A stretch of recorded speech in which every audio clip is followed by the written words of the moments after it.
Love. Perfect. Okay, so how do you want to go about this? What were you thinking? We'll just do like a little like Little outline. debrief, yeah. Yeah, a little I just debrief. figured kind of what we did when we had dinner of just, just kind of you asking me questions and just kind of talking and me being, I guess, utterly honest, but like questions like just like woman to woman, what does, I guess, the practicality of confidence and how, actually, what did I looked up the, I had it brought up on my computer, what the definition of confidence. And it said the feeling or belief that one can have faith in or rely on someone or something. And I thought Wow. that was so interesting because it has nothing to do on relying on yourself, that definition. It's about Wow. other things. And it's like the confidence is within yourself. We have it Right. wrong. We have it Yeah, so wrong. totally. I never even thought of it that way. That's super cool because I think a lot of people, more than ever judge themselves and are their own worst critics. And so it's kind of confidence for me has been this journey of not only self-acceptance, but understanding that it's trusting yourself. And Yes. I think that's when people kind of start to get insecure is when they start making decisions and they look at all their flaws and they're ultra, aware of everything they're doing wrong. And so they're like, can I really trust myself? Can I really embrace myself, Yeah. knowing that I am learning and am making all these mistakes? But that definition of confidence is really cool because it's just our ability to have faith in others and in the world and ultimately in ourselves, like despite our faults and, Yeah. I don't know, And I blemishes. think it's a bit backwards because I think you have to have confidence in yourself to be the judgment of others or the seeming judgment of others, and that I can then put my trust and confidence in something in someone else because I'm confident within me and who I am that I can continue forward regardless of what happens. So I do think that Right. is it's an interesting definition of it because a lot of the times I think especially women, um, especially in our industry, that we're told what we are and who we Mhm. are, how to be, and I just think that's so wrong because the thing is, the things that they're pointing out as a flaw is more than likely the thing that makes that person unique. Right. And it doesn't. And so I always just find that so interesting. People like, oh, my flaws are this, and it's like, well, no, maybe that's not a flaw. That's an attribute of being extremely empathetic and sensitive. You're open to something that most people can't activate. Totally. I'm so curious to ask you where comparison and just the human nature of life comes into this because we're all not meant for each other in a sense. We're not all not supposed to we're not supposed to make everyone happy. No, and not Right. everyone's gonna like us. I'm kind of operating under this principle of we have our own people, we have our tribe, we have our friends that Yeah. love us Because we're dearly. because we're not meant to do life alone, but Right. it's choosing the right people to do life with. And sometimes those people come Exactly. and go. And I was thinking about it the other day. I was, you know, just in the world, you come across different people and you just don't vibe with them.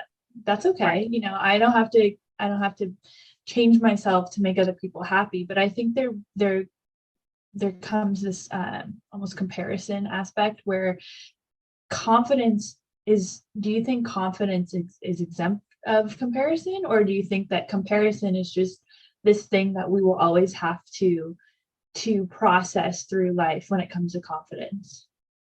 I think, and in my experience, I mean, I am in an industry where you are constantly compared, Mhm. whether you know it or not.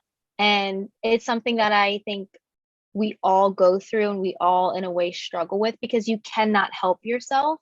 But I think for me at least, it's catching myself in that I'm starting to compare and go, well, of course, that person is absolutely different than me. How can I compare to them?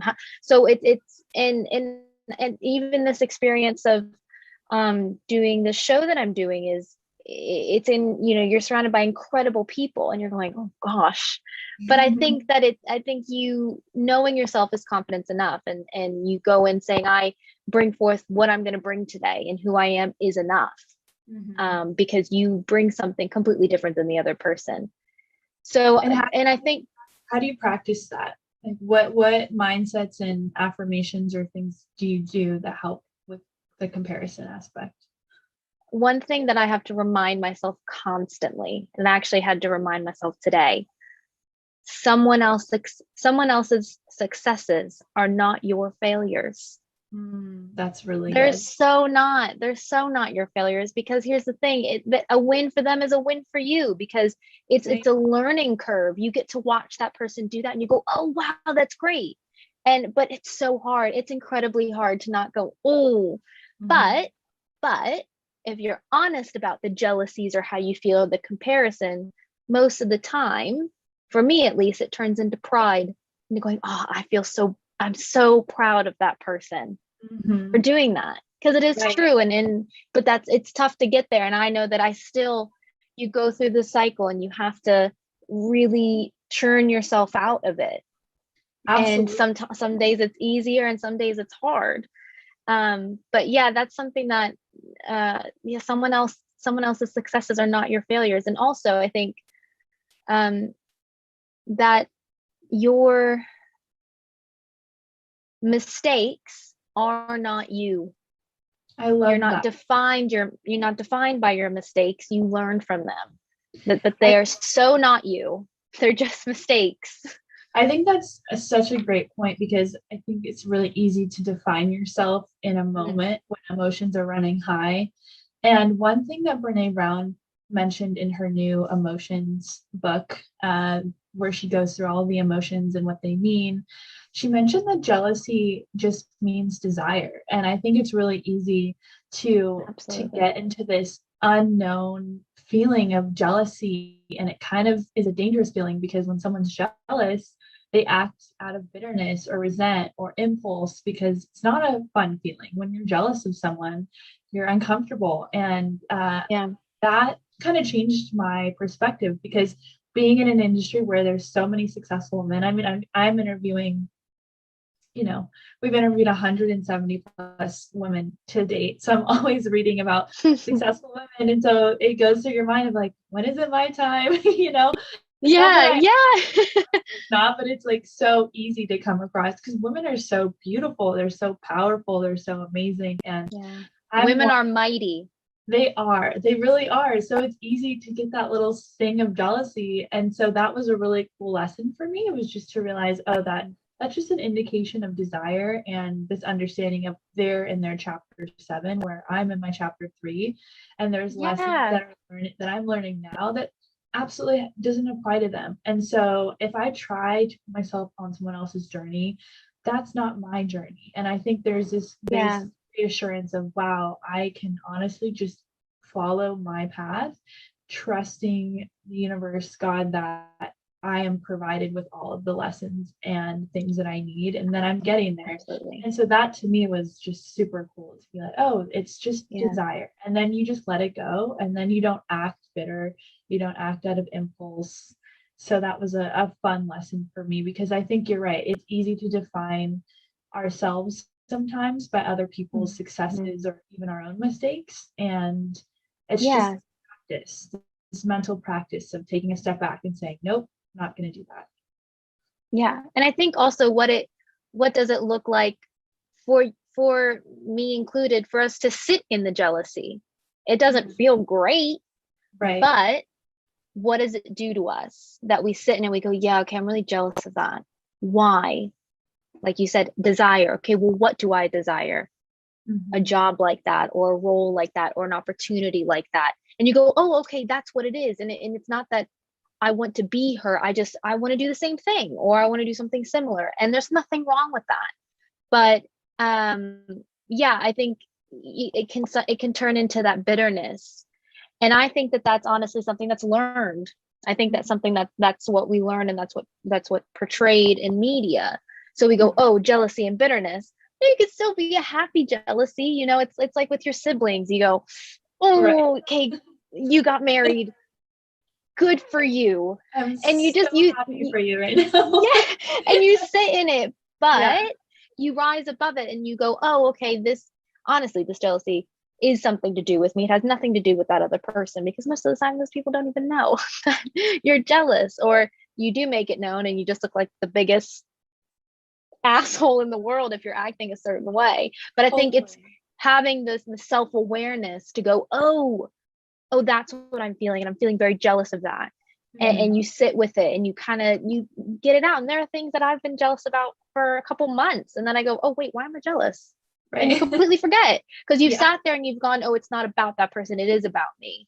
Right. And I think it's a double-edged sword in a way, because when someone acts out of jealousy, you look so stupid because it doesn't solve yes, anything. And it is just something that comes from ego that you just feel is so necessary to be like, but look what I've done, or da da da. Like when you're in conversation with someone, you just met someone and they're like, oh, I have this business. We just did XYZ.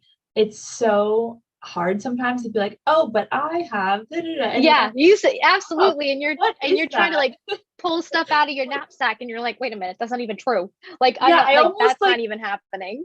right. I almost like don't want to say anything because I'm reading this book right now, which I'll even mention. It's called Ego is the Enemy.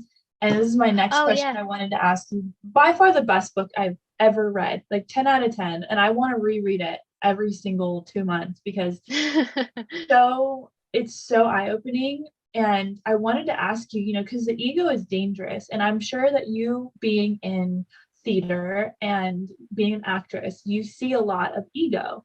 How, since we're on the topic of confidence, how would you make that distinction? What is ego and what is confidence, and how do they work together and how do they work against each other? I think that confidence is silence and owns a room. Mm, And I I think ego is loud mhm. and sucks the energy from a room. That is the best Because, definition so far.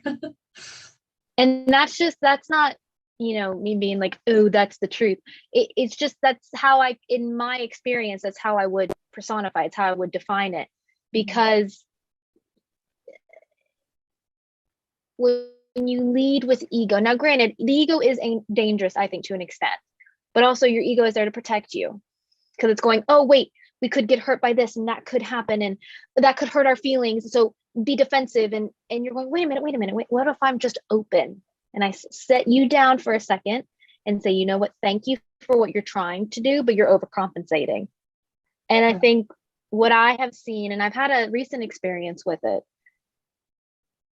someone who leads with ego, they need to, I guess, in the experience that I had, they needed to comment on every little thing that they said, and they needed to make sure that you knew that they were philosophical, or that they were incredibly intelligent, or make you think, or try to trip you up in a way so that they could show off their intelligence. And honestly, I could give two craps about how intelligent you are, or whatever you like. Just be real.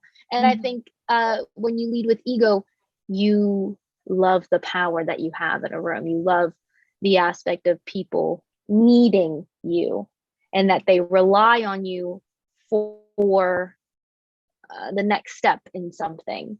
And it is very easy to fall into that and go, oh yes, I do need you. And you go, wait, no, I don't. And I think confidence and ego can be skillfully interchanged, and they can be hard to spot. And you go, oh, are they just being confident? Are they being cocky, i.e. ego? Right. And yeah, I think because confidence isn't, at least I don't think it's something that you don't need to say. And it honestly, it wasn't until, and I think I've told you this before in the conversations when we first met, that when all of this started with me and you, I remember going, you want to do what about me? Because I don't walk around going, I am a confident person, because you don't think of yourself. If you're me, you're just living your life, and you're constantly learning what confidence is. I mean, my parents were just in town visiting me, and I had a bit of a wobbly moment where I was going, oh gosh, am I good enough for all these things? My dad had to remind me of going, you know what? Just sit quiet with yourself because you know the truth. So that's all you need. Mm. And I think ego is constantly going like this. You're pointing to yourself and going, make sure that you're looking at me, whereas confidence is about other people, I not love the that. validation of others, but you're going, oh, I'm open to Mhm. experience. And It's humble and it's willing it's to learn. incredibly humbling. And I think, and we've spoke about this, of kind of being in a stage in my life where I've really hollowed myself out in a good way, and that you're content. And let me tell you, it's very hard to be content when you're in the middle of moving and your life is, you're trying to have, breed confidence with consistency at the same time, just with a routine. Um, but you're able to hollow yourself out and go, oh, I now can choose the things that fill me up.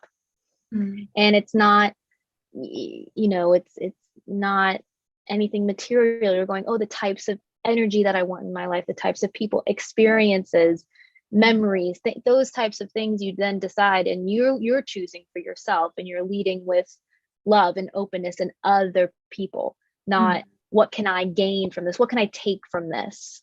Right. I also think confidence is really dependent on emotions because we often are so reactive in our Mm, natural state. And I think that controlling our emotions and our perspective helps us have that stable confidence. Like you said, when you are moving, when you are in transition, it can be mhm. really hard to be confident because your world is falling apart or totally Yeah. changing into a whole new chapter. And so it's, for me, I like to think of it as, like you said, confidence is almost what you can give out, but also the power to restrain what you let in.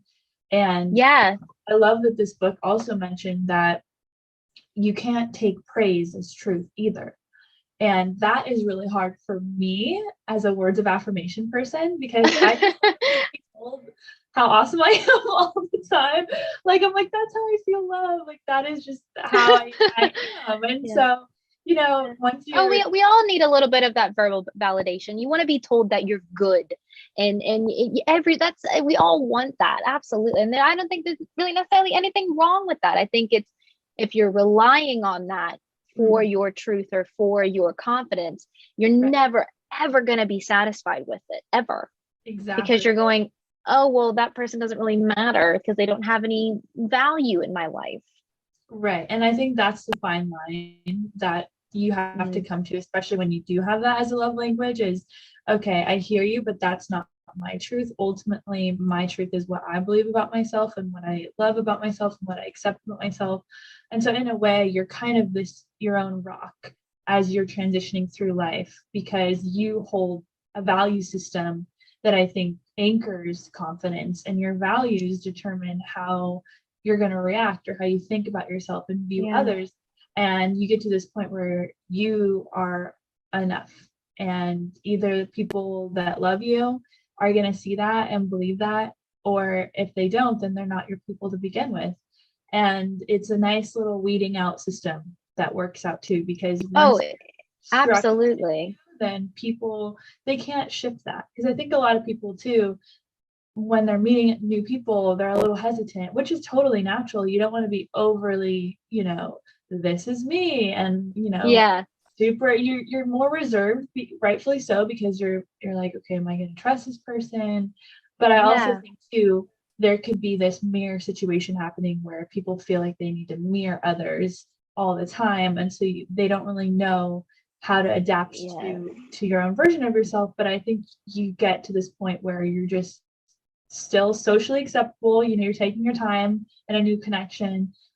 You're healthily reserved, but also who you are, and you know that you are going to embrace the sides of you that might not be for everyone, and that's okay. So it is this kind of balancing act.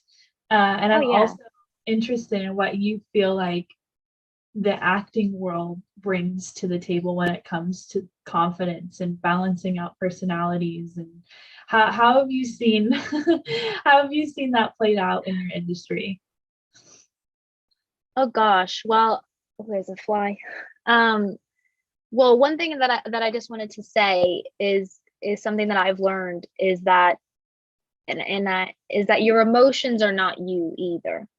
That Mm-hmm. they are just things that circle around you, and you can kind of sit there and go, okay, you go there and you go in that shelf and you go in that drawer, and but they're not you.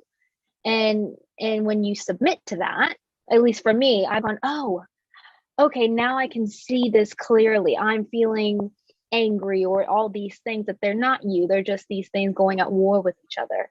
Mm-hmm. And that also, I forgot what I was going to say. It was a really good point. It would have really impressed you. And now I completely forgot what I was going to say. It will come back. It will come back. It will come back for sure. Um, well, I don't know how it is for other people, but I can only go from my short experience thus far. And I started really in the industry when I was 15, 16, because that's when my parents finally allowed me to go on proper auditions. And I don't think, I think I always had an instilled deep confidence in whatever ability I had. I just, or whatever it was, I always knew who I was Mm-hmm. and knew that I was loved, and well mothered and well fathered in that sense. And they never told me to be anything but myself. And that still rings true today, even when I, don't get something or I go up for something and I'm just like, oh, they're trying to make me feel some sort of way about myself, and it just ain't gonna happen, because why would I want to be someone else when you've got me? Um, and so I guess sometimes you are told one something about yourself, and that I think it's preyed on. I think confidence in women sometimes is preyed on in the industry, Mm-hmm. in that if they can make this girl do the same thing as another person or be with a trend, it's a lot easier to make money. It's a lot easier to market that person. Mm-hmm. Um, and so for me, my real wobbles in my confidence was from bullying for my weight when I was growing up. I think that was the most self-conscious thing about me, was the way I looked, because I was told one thing by my family and other thing by people outside my family. Because when you're at school and you're so young, you hear those other things more often than when you're home. And Mm-hmm. you're spending 8 hours a day with these people and you're going, no one's talking to me, wah, wah, wah, wah, wah, that kind of thing. And so you go into that. And then, so what I did was, is I guess the way I kind of held on to that inner confidence that I had, even though I was the most self-conscious person ever, hated going shopping. To this day, my mother tells stories of like, we would roll our eyes when Kalyn would say she wanted to go to the mall because we knew a breakdown was going to happen. And I, to this day, I'm like, oh gosh, here we go about those memories. Now I'm like, whatever. But I kept me acting, because honestly, I didn't really know what acting was until I was about 12, and I saw it on an interview, and I went, oh, that's what it is. You can get paid to do that as well. And oh, that's the thing that I'm doing in the mirror in my room.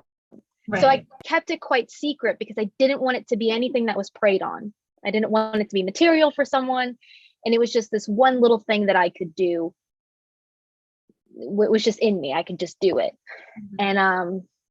And so that always kind of, I knew I had that one thing.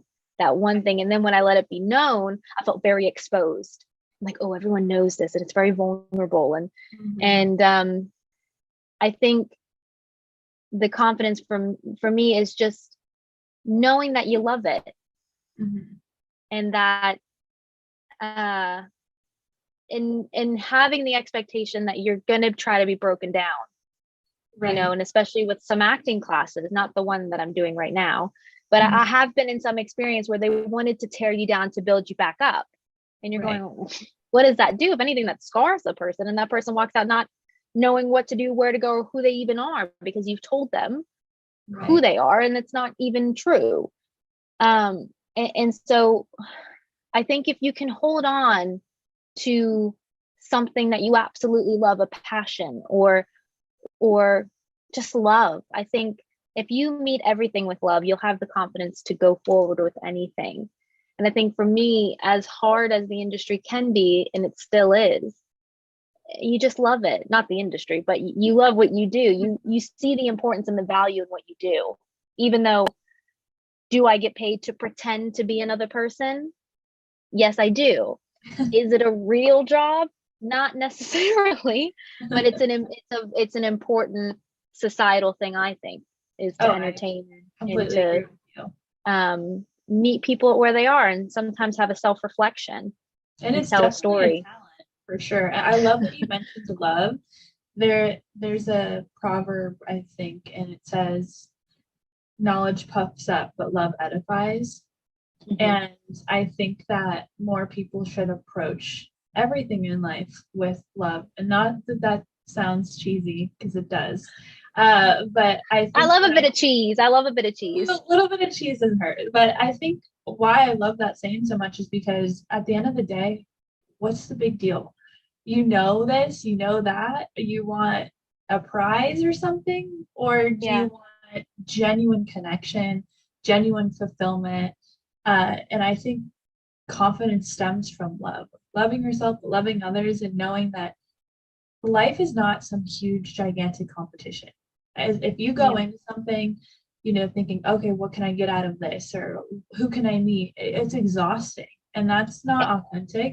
And that's leading with ego. You're constantly looking to how to puff yourself up. And I think also, if you lead your life with ego, you'll constantly be searching for validation, because you're going to need the instant gratification. And I think that's something that my generation and generations below me, that and I constantly have to be reminded that it is not going to happen. Anything's going to happen in a day, in a week. You can't control anything.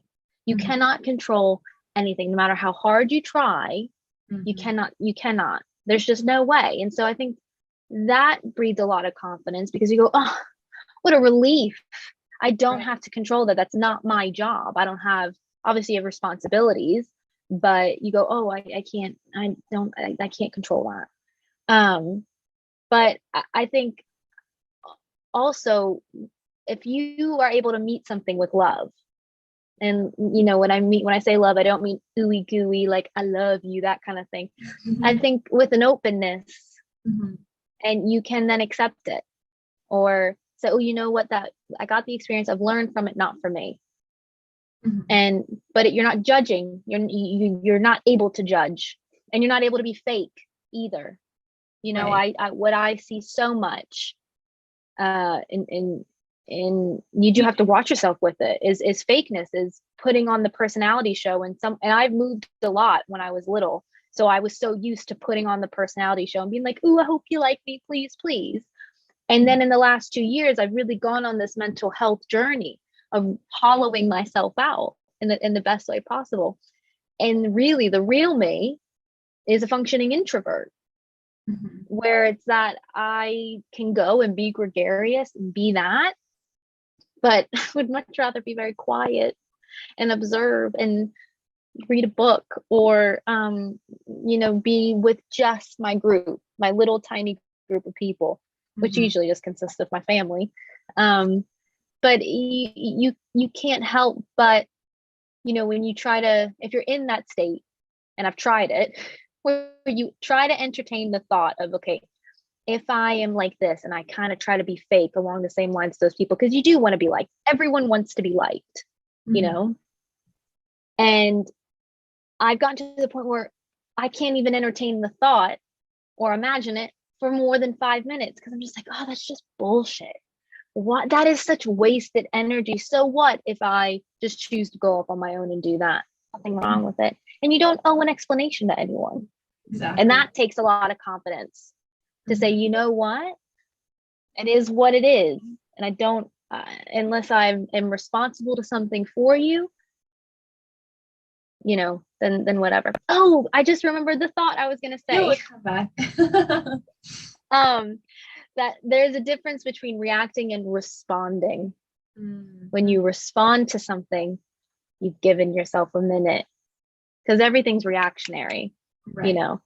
And usually the reaction is about you, because you're going, oh, that made me feel this. Okay, wait, let me sit with the feeling for a second, and then respond. That's what I was going to say about that. That's such a great point. And it's interesting, once you're aware of that fact, you will go around in different social situations and you can immediately target like the people that are so Yeah. reactive, and then those are who are responsive. And it's funny because I think we need both in society. I love Yes. reactive people when they are healthy and they're funny, and there's a time and a Mhm. place for everything. But I think just that awareness of, oh, let's respond, maybe let's not Yeah. react, because the big personalities are so important to life, and Yeah. they're essential, and they're often pretty reactive. And so you learn to appreciate it, because they also bring forth this honesty and this bluntness that you're just like, Mhm. oh, someone said it. I'm glad you were the one to say it, because like, Yeah. I am definitely that person in my family for sure. If me too. anyone My family, I wants say the, everything. yeah, like, and especially with my friend group, Hmm. maybe my really close friends, they know if they want the absolute truth, I will not hold back. I'll say, I'll say, I know this is going to come off harsh. Hmm. And they go, oh gosh, here we go. Here we go. And I'm like, well, do you want the truth? Like, Right. even, with like outfits, my sister will be shopping and um, and she'll go, what do you think of this? And I'm like, no. She goes, just no. And I'm like, you'll thank me later. Just don't buy it. That's better than my sister. I mean, I love my sister for this. I truly do. But But she'll go, that is the most hideous outfit I've ever seen. And I'm like, Mhm, thank you. It's exactly what I yeah. needed. She's Or just sometimes I do the, absolutely you not. know, it's not my style, but it's your style. And they go, right, I'm not going to get it. And I'm like, Yeah, they're like, okay, that's translation for no. yeah, that's just it. Absolutely not. Throw it in the Right. bin. That's so funny. I love, Mhm. I want to touch on, you said something interesting about energy. And, I think it's really important for people to kind of do an inventory of where they are putting and spending their energy, and Mhm. align their energy output with their priorities in their life. I think that, for me right now, I am in this, like, I'm really trying to be disciplined and put my energy where I know it will multiply. And I think that comes with sacrifice. I think that comes with uh, doing hard things. Like you touched on, we live in a microwave generation where we're constantly wanting everything all at once.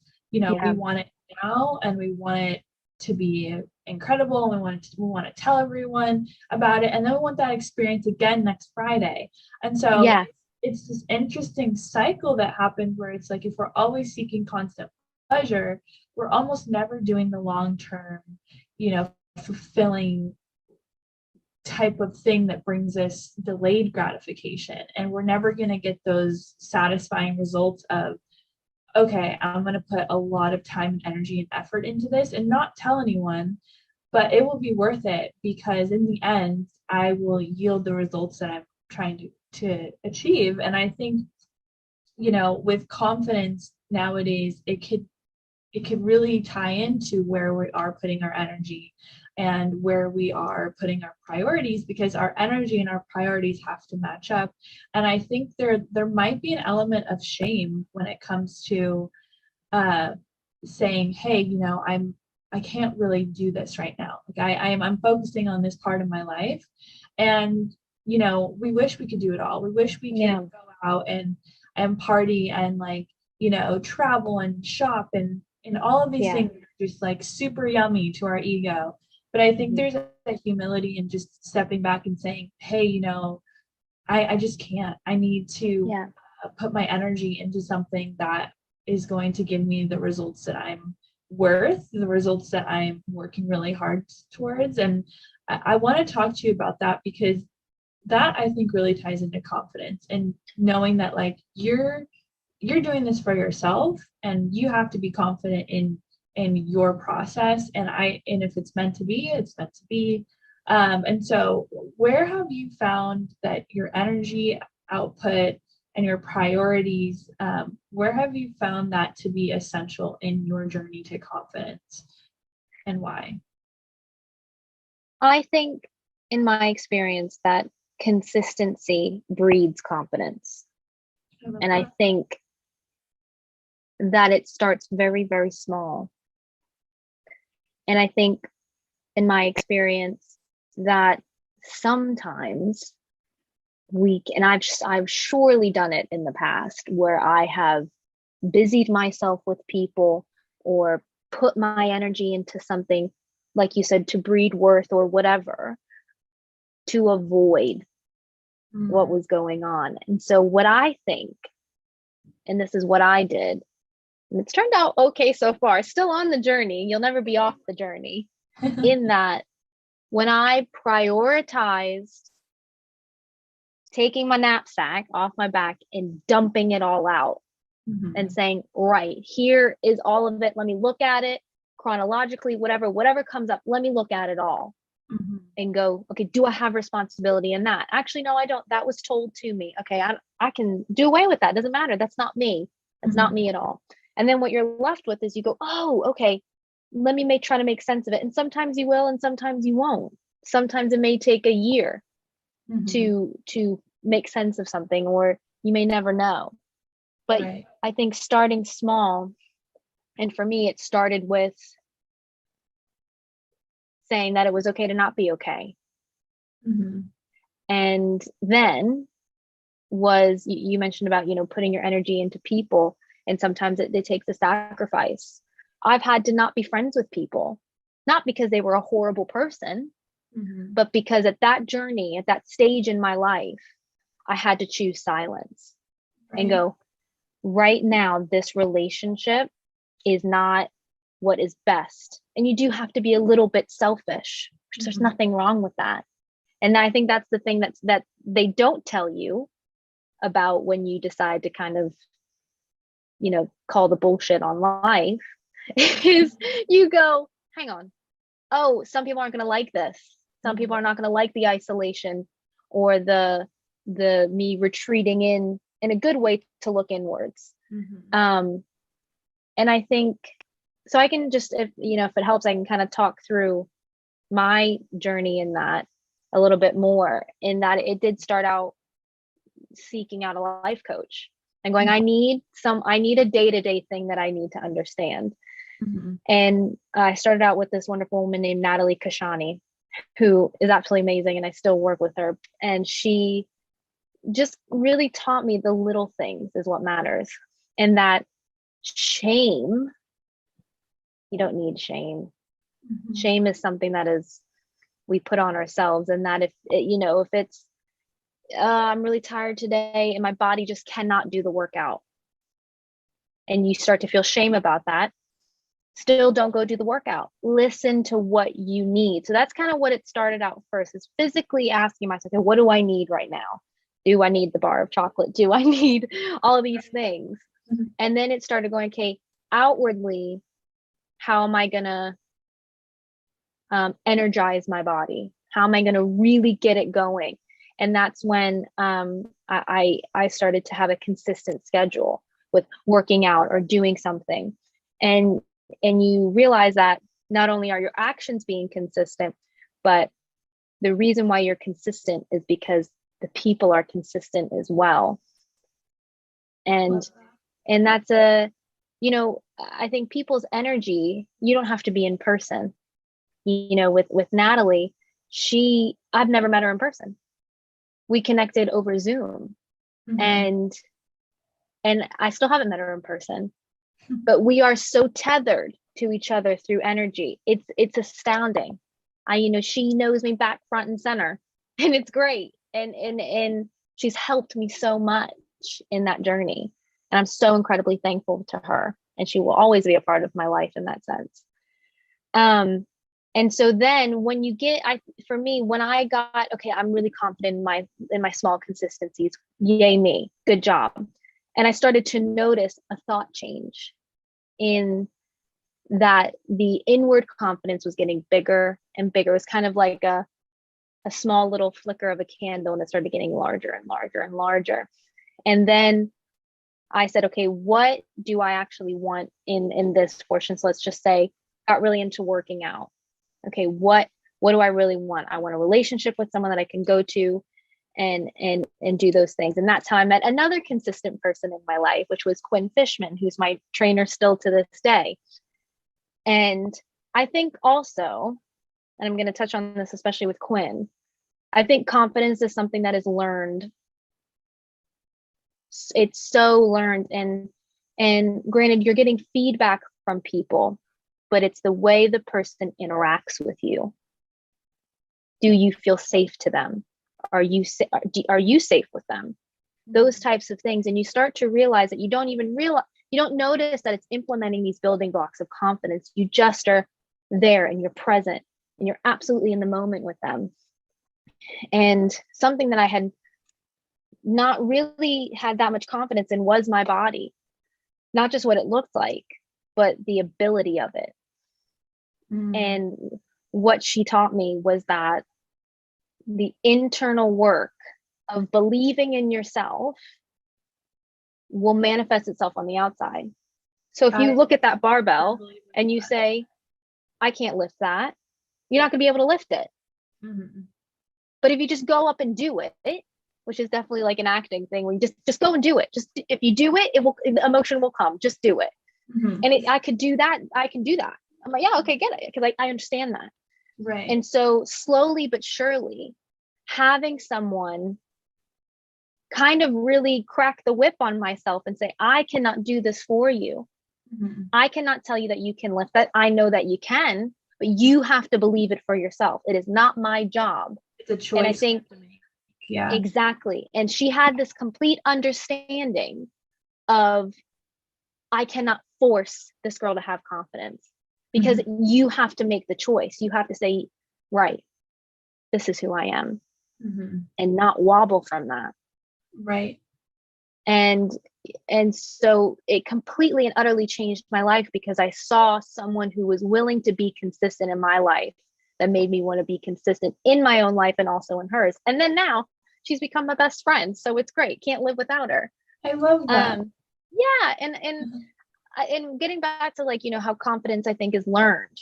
Growing up, my dad works in big corporate America, and we used to go to these functions, and I used to watch him walk into a room, and he could say nothing. And to this day, my jaw hits the floor when I watch it.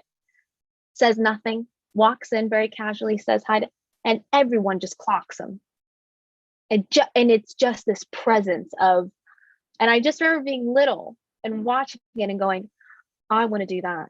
I want to be able to do that. Yeah. And you realize that we all do it. It's just a matter of, are you allowing it to be seen? You don't need to hide anything. And I think, don't set yourself up for failure. Don't set yourself up too big. Say, I'm going to do this. I think small, incremental forward movement is so important. And I think, getting back to what you said, I love that term about a microwave generation. That's genius, because it is so true. In that you're seeing what you're seeing on the internet these days is you're seeing an overnight thing of something, one, that's not real. You're seeing the absolute top best of someone, one, not real. You're seeing something completely edited, and with that's not, and a whole budget behind it too, nonetheless. Exactly. And there's a whole aspect of how to be, and well, you're already being, me and you are being right now. We don't have to do anything. We're just, you're Nicole, I'm Kalyn.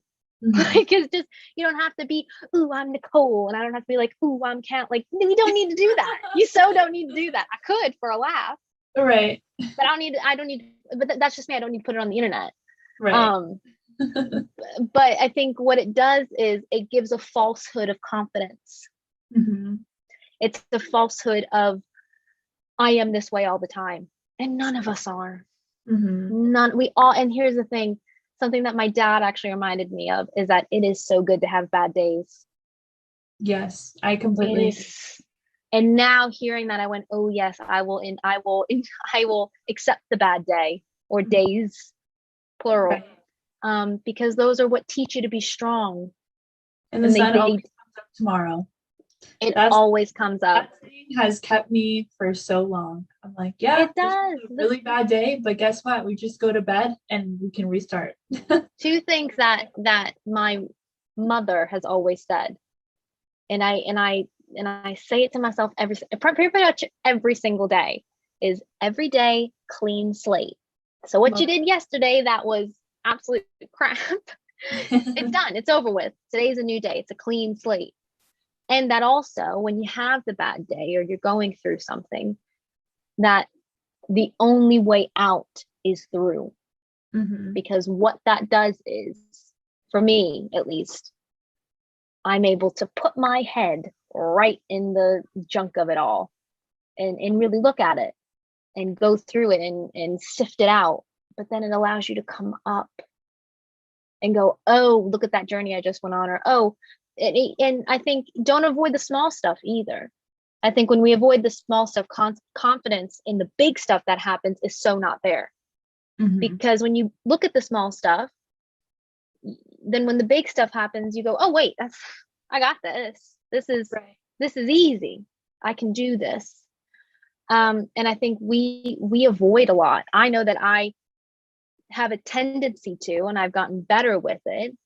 Um, but I still, for example, this is a small thing. I avoid emails like the plague. Like I avoid them like the utter plague because I can just get lost in them, and then all of a sudden I just tailspin into stress. Mhm. So hopefully that answered your question. That was like a really roundabout way of getting to it. But as Absolutely. we know, I can talk to a wall. So No, you touched on a lot of great points, and this topic is definitely a vast topic. It relates to yeah. every part of life, whether that be personal wellness, your career, social, connection. And it's really interesting. I love talking about this because I think that, again, generationally, we do have this overabundance ego as a whole. Like we all are on social media every day and we want to talk and be and show.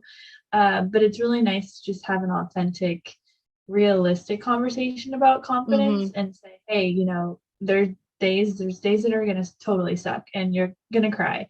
And Yeah. there's days where even I look in the mirror and I'm like, what? Like, where did Oh this my happen? gosh. Yeah. I have acne and like I just am like I'm emotional and it's just like it's so real and it's like those are the types of days where you just have to lean in and love yourself and say, hey, this is something that is not defining me in this moment. I know Yeah. that I have had better days and tomorrow can be one of them. But Yes. there's a sense of love and this choice that has to be made in the moment where we're just, okay, I'm going to choose to embrace today, embrace myself, embrace my journey. And so, yeah, Mhm. everything you touched on was completely relevant. And I mean, we Yeah. touched on ego and energy and Yeah. emotional intelligence I and love I love that you bring up choice. I love that you brought choice up because it is a choice. It is a Mhm, choice to be open. It mhm, is a choice to say enough is enough. And I think some of the most courageous people that I've met in my life have said, enough is enough. I need to go and take care of myself. I mhm. need to go and do that. And I think, I have a brother who did that. And oh my gosh, he's like a superhero to me because he did that. But there's a wonderful poem that I absolutely love, and it's about choice. And when I was in seventh grade, I had a seventh grade teacher named Miss Barnes. And at the time, my dad was very, very sick, and we didn't really know if he was going to make it at the time.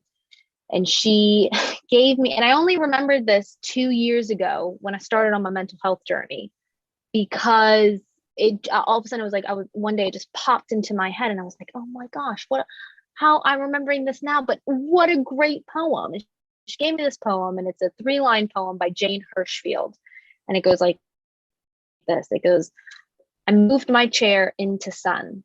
I sat in the sun, the way hunger moves when called fasting. And to me, I moved my chair in the sun. I sat in the sun. Okay. I moved it there and I stayed there. I stayed there, the way hunger moves when called fasting. I'm changing my mind about something. I can choose to stay in the cloudy part and get rained on and not see the light, not see what's really there. Or I can go see the sunny spot, move over there, and I can see things a bit clearly. And I can observe and go, okay, I've been in that experience. Now let me look at it differently. And I generally wake up in a cheerful mood. And so you want to choose to do that. And it's choosing to react or to respond. It's choosing to lean into something on those absolute crap days that we all have, that apparently people on the internet don't have. Apparently not. Apparently not. Yeah, I'm like, okay, great. Right. But the worst is like when you're having a horrible day, and I love what you said, but the worst is when you're having like the absolute worst day, and then you go on like TikTok or Instagram and you just see ultimate perfection, and you're just like or what about when you go and they're like, a day in my life? You're like, and it's how like the heck like do you have time to do that? So cinematic, and you're like, well, I spilled coffee on my shirt today. Like, and like how they on the first try get all the ice in the cup while holding the phone. I know, like, right? I'm in England, so we don't have ice. I mean, we don't put ice in drinks. Like, I have to set my coffee machine in the night before because I'm so delusional in the morning. Like, I can't even fathom even putting ice. I just strictly want to pour. Like, that's the only motion. You just want to pour it. 6 a.m. That's all I'm doing. I am not pulling out a machine and grinding. No. So I mean, I give them props, but oh yeah, and how they like make avocado toast every day. Right, I know. And I'm like, and like the avocados are just perfect. They just happen to be, like, I don't know about anyone else, but when I open an avocado, 98% of the time it has a bruise on it. It's brown, and I'm just like, that's not really cute. I can't really record that. I'm someone who wakes up hungry in the morning, but I don't have time for all that. I will make myself a coffee, put some bread in a toaster, put some butter on it, and call it a morning. Right. And usually, there's crumbs everywhere and the butter isn't just soft enough. So you're sitting there like hacking at it, and then it's and you're just like, you're like pushing the butter into the bread, hoping it melts faster. Or like how when people go to the kitchen, their hair and makeup's done, or like they just look sun-kissed when they wake up, and you're like, yeah. Because when I wake up in the morning, my whole hair is on one side. Right. There's probably drool on me.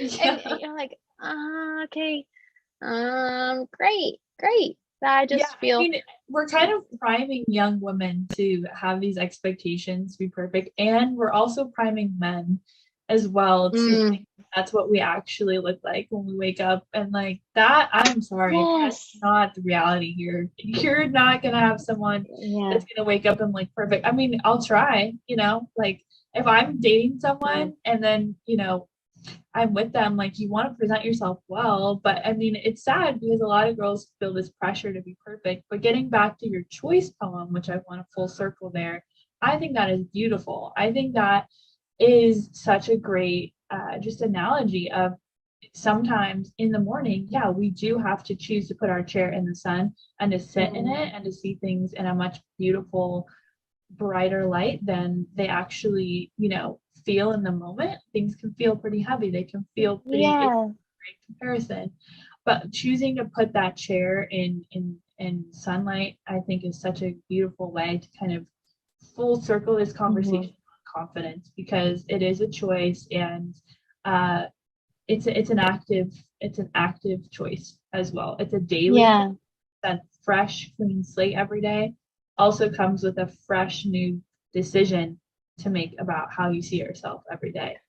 Absolutely. And I think, I know that there are people, women who will watch this and go, well, oh, Kalyn, I don't feel like I was well mothered or well fathered. And I do think a part of some of my deep, deep confidence is luck, is to have parents who are who they are and who instilled that in. I have two older siblings, and we all have that in some regards. We have that inner core within ourselves that they really instilled in us. Mhm. And so there is a bit of that, and I do think that essentially that's where it comes from, because I think about it, and I said I don't, and just thinking about this today and preparing for it, I was going, I don't have one singular answer. I think what it is understanding how to nurture your own confidence I would love that. That is so beautiful. and protecting it and saying, okay, I'll choose, because you can choose who you share with. You see your opportunity and you trust your gut. Oh my gosh, your gut is smarter than your brain. When everyone says, oh my gosh, I had a gut feeling, but I didn't listen to it, your gut's right every time. Every time. 100%. Every time. And so just, I think what was told to me, if you lean into that a bit more, it can be a bit scary, but lean into it and maybe ask it more questions. And, I'm not saying like look down and look at your gut and go, I don't understand. But it means it's oh, what is that? What's that thing in the back of my head? Or To me, and it's always a gut feeling is always an interruption, and it's always like a tugging. Is yes, it's a tug. It's a 100%. tug. It's an interruption. If I didn't have a gut feeling, I wouldn't have this hesitation. And so I think Yeah. that's how I've learned how to be intuitive and listen to my gut, is if there is hesitation and if there is a tugging inside saying, hey, something's not right, that's when you stop and you listen to it. That has been the biggest help for me, is like sometimes people are like, oh, well, how do you listen to your gut? Well, it should interrupt you. You should be hesitant, and there should almost be this internal knot, this weight, this feeling of Yeah. and And there's some people who have been, I know that for me, for the longest time, I was not in tune with my gut at all. And so that was a part of the hollowing out, was healing literally physically that part of myself. wow, And then energetically healing it. And whether that's through, body, like the whole thing. Yeah. it is so mind, body, soul. And also, it's just also surround yourself with people that feel like sunshine.